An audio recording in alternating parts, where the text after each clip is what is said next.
Sinasabi ng puso ko sa aking isip, paano kaya?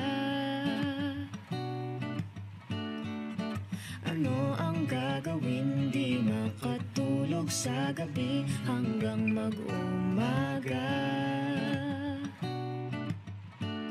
O ngayon lang naramdaman ang pag-ibig na akala ko ay sa panaginip lang.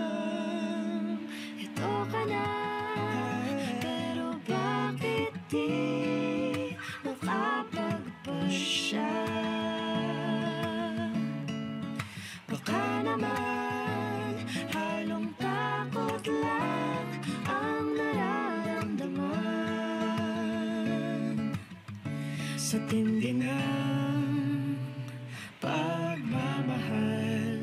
Sobra din kung masasaktan lang. Kung masasaktan,